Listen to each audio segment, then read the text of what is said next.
जरा सोचो, तुम एक शांत गली में टहल रहे हो, दोपहर के धूप का मजा ले रहे हो। अचानक एक काली बिल्ली तुम्हारे रास्ते के बीच से निकल जाती है। तुम्हारा पहला ख्याल क्या होता है? क्या तुम्हें थोड़ा डर लगता है? क्या तुम्हें लगता है कि कुछ बुरा होने वाला है? दुनिया भर में बहुत से लोगों के लिए काली बिल्ली का रास्ता काटना अपशकुन माना जाता है, लेकिन जरा रुककर बिल्ली के नजरिए से भी सोचो। यह प्यारी सी बिल्ली जो शायद धूप में सोने की जगह ढूंढ रही है या खाने के लिए कुछ ढूंढ रही है, उसे इस बात का जरा भी अंदाजा नहीं है कि वह लोगों को कितना परेशान कर रही है।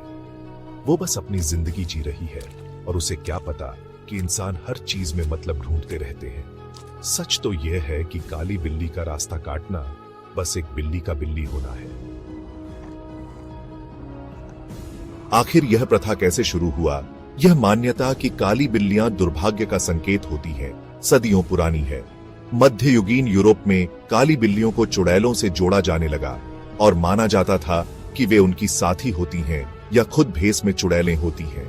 जादू टोने से जुड़े होने के कारण काली बिल्लियों और जादू टोना करने वालों को सताया जाता था। इस दौर में काली बिल्लियों के आसपास के डर और शक ने उनकी नकारात्मक छवि लोगों के मन में बैठा दी। आज भी कई संस्कृतियों में इस अंधविश्वास के अवशेष मौजूद हैं। लोग सीढ़ी के नीचे चलने से बचते हैं, शुक्रवार 13वें से डरते हैं, और हाँ, जब कोई काली बिल्ली रास्ता काटती है तो चिंता करते हैं। विशुद्ध रूप से वैज्ञानिक दृष्टिकोण से इस धारणा का समर्थन करने के लिए कोई सबूत नहीं है कि काली बिल्लियां दुर्भाग्य लाती हैं। बिल्ली के रंग का किसी व्यक्ति के भाग्य से कोई लेना देना नहीं है। हमारा जीवन विकल्पों, परिस्थितियों और संयोग के जटिल मेल से चलता है, न कि बिल्लियों की बेतरतीब हरकतों से। हालांकि मनोवैज्ञानिक रूप से मानव मन घटनाओं के पैटर्न और स्पष्टीकरण की तलाश करने के लिए बना है, भले ही कोई न हो। यह प्रवृत्ति, जिसे एपोफेनिया कहा जाता है, हमें उन जगहों पर संबंध देखने के लिए प्रेरित करती है जहां कोई नहीं है। इसीलिए अगर कोई काली बिल्ली हमारे रास्ते को पार करने के बाद कुछ नकारात्मक होता है, तो हम इसे बिल्ली के कारण मान सकते हैं, भले ही दोनों घटनाएं पूरी तरह से असंबंधित हों। दिलचस्प बात यह है कि अलग अलग संस्कृतियों में काली बिल्लियों की धारणा काफी भिन्न होती है। जबकि पश्चिमी संस्कृतियों में उन्हें अक्सर अशुभ माना जाता है, दुनिया के कुछ हिस्सों में काली बिल्लियों को सौभाग्य का प्रतीक माना जाता है। उदाहरण के लिए, जापान में काली बिल्लियों को सौभाग्य और समृद्धि लाने वाला माना जाता है, खासकर उन अविवाहित महिलाओं के लिए जो जीवन साथी की तलाश में हैं। स्कॉटिश लोक कथाओं में आपके दरवाजे पर आने वाली काली बिल्ली को सौभाग्य और भविष्य की समृद्धि का संकेत माना जाता है।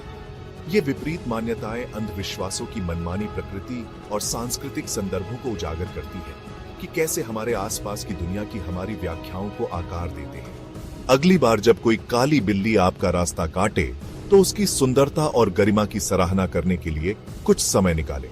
याद रखें कि यह सिर्फ एक बिल्ली है जो अपने दिन के बारे में जा रही है, और उसके कार्यों का आपके जीवन पर कोई असर नहीं पड़ता है।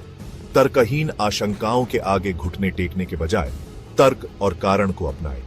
अगर आपको अंधविश्वास हो रहा है, तो अपने विचारों को फिर से बनाने की कोशिश करें। काली बिल्ली को सौभाग्य के प्रतीक के रूप में या रोजमर्रा के पल्लों में सुंदरता की सराहना करने के लिए एक अनुस्मारक के रूप में सोचें। अंततः हमारा जीवन हमारे कार्यों और विकल्पों से बनता है, अंधविश्वासों से नहीं। तो आइए निराधार भय से मुक्त रहना चुनें और ऐसी दुनिया को अपनाएं जहां काली बिल्लियों को उनकी बिल्ली के समान लालित्य के लिए सराहा जाता है, न कि उनकी काल्पनिक शक्तियों के लिए।